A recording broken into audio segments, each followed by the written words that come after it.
Hello నమస్తే వనక్కం సస్యకాల్ ఆదాబ్. Welcome to my channel cookery pots. నేను మీ ఆరిక. ఇవాళ నేను మీకు మటర్ పన్నీర్ ఎలా తయారు చేయాలో దాని తయారీ విధానం ఏంటో చూపిస్తానండి. దీనికి ముందుగా స్టవ్ ఆన్ చేసుకొని ఒక మూకుడు పెట్టుకోవాలి. మూకుడు పెట్టుకొని ఒక 2 స్పూన్స్ ఆయిల్ పోసుకోవాలండి. ఇప్పుడు రఫ్గా చాప్ చేసుకున్న 4 ఉల్లిపాయలు ఇలా ఈ మూకుడులో వేసి ఆయిల్లో లైట్ బ్రౌన్ కలర్ వచ్చే వరకు వేయించుకోవాలన్నమాట. ఓకేనా. ఇప్పుడు ఇవి ఒక 2 నిమిషాల పాటు లైట్ బ్రౌన్ కలర్లో వేయించుకున్నాక మనము ఇందులోనే రఫ్గా చాప్ చేసుకున్న ఒక 4 టమాటాలు, ఇంకా ఒక 4-5 కాజు 2 పచ్చిమిర్చి ఇలా ఇవన్నీ ఈ ఉల్లిపాయల్లో వేసేసేయాలి. వేసేసి ఇవన్నీ మగ్గేంత వరకు చక్కగా మూత పెట్టి ఒక 2 నిమిషాలు మగ్గించుకోవాలి. ఇప్పుడు కొంచెం ఇందులో ఉప్పు కూడా వేసుకున్నానండి నేను. ఉప్పు వేసుకోవడం వల్ల ఈ వెజిటేబుల్స్ అన్నీ చక్కగా త్వరగా మగ్గిపోతాయి అన్నమాట. చూసారు కదా, మూత పెట్టి ఇలా మగ్గించుకోవాలి. చూసారు కదండి ఇప్పుడు ఎలా మగ్గిపోయాయో ఈ టమాటా ఉల్లిపాయలన్నీ ఈ పర్ఫెక్ట్గా మగ్గిపోయాక ఇప్పుడు మనం దీన్ని ఒక ప్లేట్లో వేసుకొని పక్కన పెట్టుకొని చల్లారనివ్వాలండి. ఇవి చల్లారిపోయాక మనము దీన్ని మిక్సీలో వేసుకోవాలన్నమాట. ఓకేనా. ఇప్పుడు ఇదే మూకుల్లో నేను కొంచెం ఒక చిన్న ముక్క బటర్ వేసుకున్నాను. వేసుకొని ఈ బటర్ మొత్తం కరిగిపోయాక ఇందులో ఫైన్గా చాప్ చేసి పెట్టుకున్న స్లైసెస్ చేసి పెట్టుకున్న పన్నీర్ ముక్కలు ఉన్నాయి కదా, పన్నీర్ ముక్కలు వేసేసుకో. ఇప్పుడు ఈ పన్నీర్ ముక్కలు కూడా ఒక 2 నిమిషాల పాటు ఫ్రై చేసుకోగానే లైట్ గోల్డెన్ బ్రౌన్ కలర్లోకి చేంజ్ అయిపోయాక దీన్ని పక్కన పెట్టేసుకోవాలండి. ఓకేనా. ఇలాగా చూసారు కదా ఎలా లైట్ గోల్డెన్ బ్రౌన్ కలర్లోకి వేగిపోయాయో. ఇప్పుడు ఈ చల్లారిపోయిన ఈ ఆనియన్స్, టమాటో ఇవన్నీ ఉన్నాయి కదండి, దీన్ని ఒక మిక్సీ జార్లో వేసుకొని చక్కగా ఫైన్ పేస్ట్ లాగా గ్రైండ్ చేసి పెట్టుకోవాలండి. చూసారు కదా ఈ విధంగా నేను గ్రైండ్ చేసి పెట్టుకున్నాను. ఇప్పుడు ఇదే మూకుల్లో కొంచెం బటర్ వేసుకున్నాను. మీకు కావాలంటే కొంచెం ఆయిల్ కొంచెం బటర్ కూడా వేసుకోవచ్చు. బటర్ వేడయ్యాక ఇందులో ఒక చిటికెడు పసుపు వేసుకున్నానండి.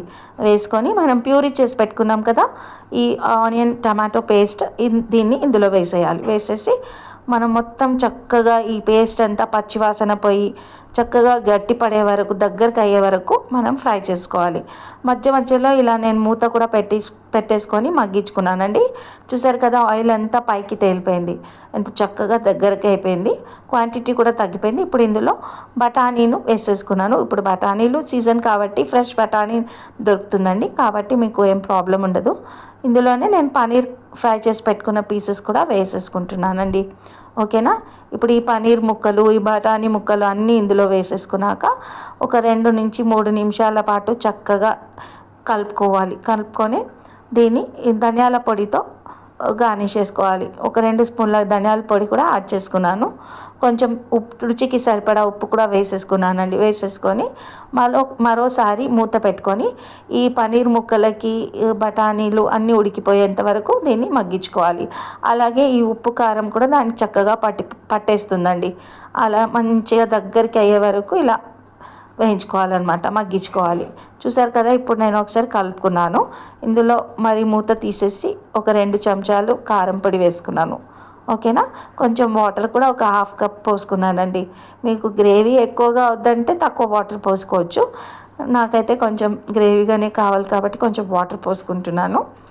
ఇలా వాటర్ పోసేసాక మరో 2-3 నిమిషాల పాటు ఇలా మూత పెట్టేసి ఈ వాటర్ క్వాంటిటీ అనేది సగానికి వచ్చేసే వరకు చక్కగా ఈ వాటర్లో ఈ ఉప్పు కారము ఇవన్నీ మగ్గిపోయి వరకు మంచిగా మగ్గించుకోవాలి. ఇంకా నేను ఒక 1/2 స్పూన్ గరం మసాలా కూడా వేసుకున్నానండి. గరం మసాలా వేసుకుంటే అయిపోయినట్టే, ఆల్మోస్ట్ కర్రీ డన్. ఓకేనా. ఒకసారి చక్కగా కలుపుకొని మనం దీన్ని కొత్తిమీరతో గార్నిష్ చేసుకోవాలండి. ఓకేనా. మీ దగ్గర కస్తూరి మేతి ఉంటే కస్తూరి మేతి కూడా వేసుకోవచ్చు ఫైనల్గా. ఇప్పుడు అవైలబుల్ లేదు కాబట్టి నేను కొత్తిమీర వేస్తున్నాను. చూసారు కదా ఆల్మోస్ట్ కర్రీ రెడీ అయిపోయింది. ఇప్పుడు మనం దీన్ని సర్వింగ్ బౌల్లోకి సర్వ్ చేసుకుందాం. చూసారు కదా ఇలా ఎంత చక్కగా పన్నీర్ కర్రీ రెడీ అయిపోయిందో. దీన్ని క్రీమ్తో కానీ ఇలా చిన్న బటర్ పీస్తో కానీ గార్నిష్ చేసుకోవచ్చు. ఇప్పుడు దీన్ని కనుక మీరు చపాతీతో తినారనుకోండి ఎక్సలెంట్గా ఉంటుందండి. నేను ఆల్రెడీ చపాతీస్ చేసి పెట్టాను, చూద్దాం మీకు టేస్ట్ చేసి చూపిస్తాను ఇవాళ. చూసారు కదా ఇలా ఒక పన్నీర్ పీస్, బఠానీ పీస్ చపాతీలో పెట్టుకుని తిన్నారనుకోండి అద్భుతంగా ఉంటుందండి. నేను కూడా ఇప్పుడు దీన్ని టేస్ట్ చేస్తాను. చాలా బాగుందండి, సూపర్గా ఉంది. ఓకేనా. తప్పకుండా మీరు కూడా ట్రై చేసి కామెంట్ సెక్షన్లో కామెంట్ చేయండి.